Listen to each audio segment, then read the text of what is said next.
Picture this: a bot hits your sunup endpoint. Traffic spikes 10 times in under a minute. Your database runs out of connections. Your service starts returning errors to real users, and you're paged at 2 a.m.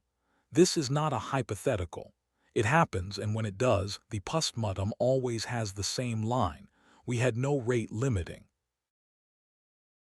People think rate limiting is about blocking bad actors. It is, but that's half the story. Without it, a single large tenant can saturate your DB and degrade service for everyone else.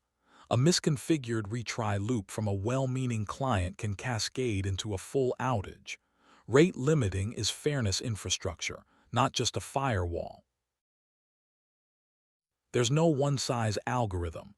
Token bucket gives you burst tolerance. Leaky bucket gives you a smooth drain. Sliding window gives you accurate short-term counts. Distributed adds consistency across replicas. Each one trades something. The decision starts with, what are you actually trying to guarantee? Token bucket is the most common choice for API rate limiting. You give each client a bucket with a fixed capacity. Tokens refill at a steady rate.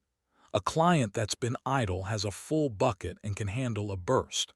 One that's been hammering gets rejected the moment the bucket drains. The two knobs are refill rate and bucket size. This is the lazy refill pattern. Instead of a background job adding tokens every tick, you calculate how many tokens should have accumulated since the last request and add them on the fly. It's O of 1 per request, no scheduler needed. The trade-off is that state must be consistent. This breaks down the moment you have more than one server. The trade-off is real. A client can deliberately stay idle, fill their bucket, then fire 100 requests in 1 second all allowed. If your downstream service can't absorb that burst, the rate limiter is technically working, but you still have a problem. Token bucket is right when burst is acceptable. When it isn't, look at leaky bucket. Leaky bucket flips the priority. Instead of allowing bursts, it enforces a constant output rate to your downstream service. Requests pile into a queue. That queue drains at a steady, fixed pace. If the queue fills up, new requests are rejected. Your database or downstream service never sees a spike. It sees a smooth, predictable stream of work. Two moving parts: the intake handler, which rejects if the queue is full, and the drain loop, which processes one request per interval. The drain rate is your throughput guarantee. The queue depth is your maximum tolerated latency. Longer queue means more clients get accepted but wait longer. Shorter queue means faster rejection, less buffering. The cost is latency. Every request waits in queue before processing. Under normal load, that queue is short and it's fine. But it means leaky bucket is a bad fit for low-latency interactive APIs where users expect an immediate response. It's the right tool when you have a slow, expensive downstream you need to protect, like a payment provider or a bulk mailer.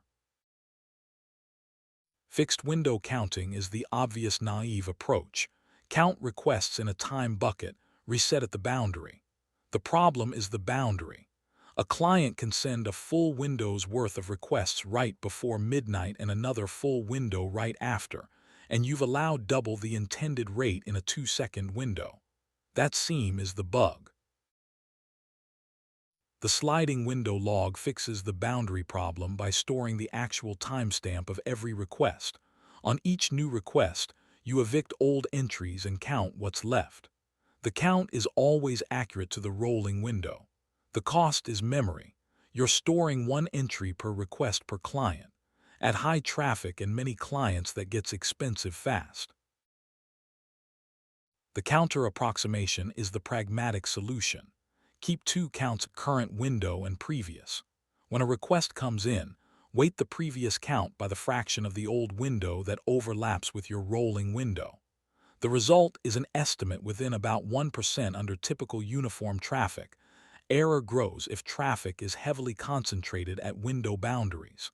For the overwhelming majority of production use cases, that's acceptable. The key line is the weighted estimate. You take the previous window's count, multiply by how much of that window still overlaps with right now, and add the current window's count. That gives you a rolling estimate. 2 integer counters per client, no timestamp log. This is what Nginx, Cloudflare, and most Redis-backed limiters actually implement. The moment you run more than one API server, in-memory rate limiting breaks. Each instance only sees its own slice of traffic. A client making 30 requests per second across 3 servers looks like 10 requests per server, all allowed. You need a single shared counter that all nodes read and write atomically. That's where Redis comes in. Redis INCR is atomic by itself. No 2 clients can increment and get the same value.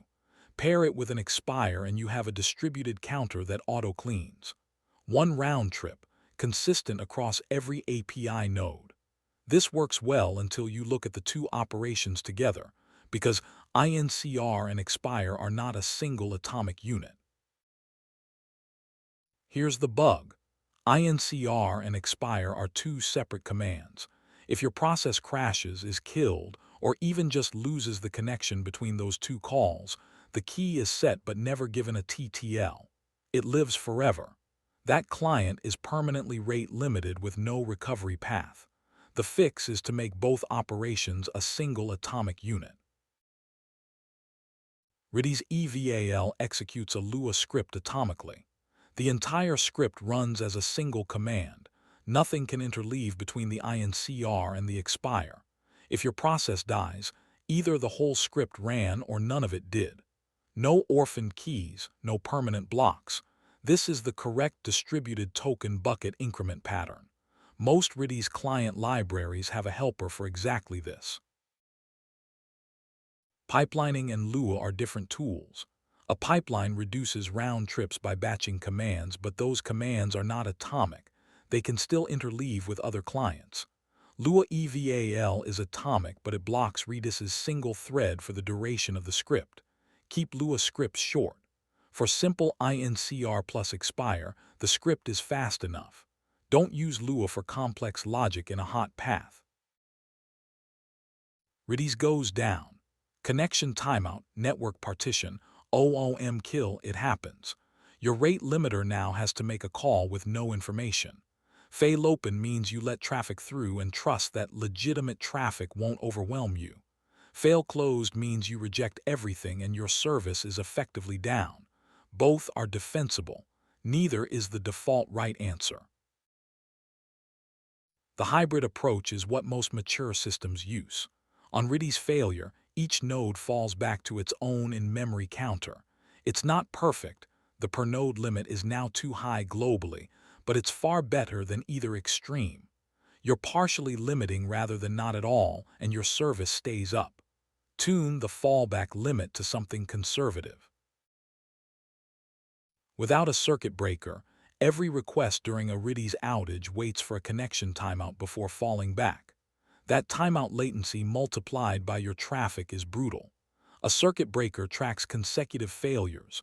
Once it trips, requests route directly to the local fallback until Redis recovers. This is standard resilience engineering, not optional on anything production. One more failure mode people miss: clock skew. If your window boundary is computed from local server time and 2 nodes disagree by even a few hundred milliseconds, a client can straddle windows differently per node. The fix is simple. Redis is your clock for window logic. Set the TTL server side. Never accept a client-supplied timestamp as the window anchor. The decision framework is simple once you know the shapes. Token bucket if your clients burst legitimately and your backend can absorb it. Leaky bucket if you need to protect a slow or expensive downstream. Sliding window counter for the most accurate rolling rate enforcement with constant memory. Stack Redis on any of them the moment you have more than one server. Rate limiting doesn't end at the server.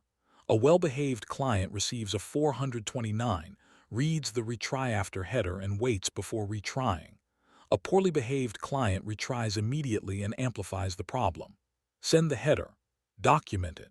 For mutation endpoints, require idempotency keys so a client can safely retry without duplicating side effects. Server and client are a system, design both sides. Every design decision in this space is a trade-off. More accurate counts cost more memory. Stronger atomicity means more contention on Redis.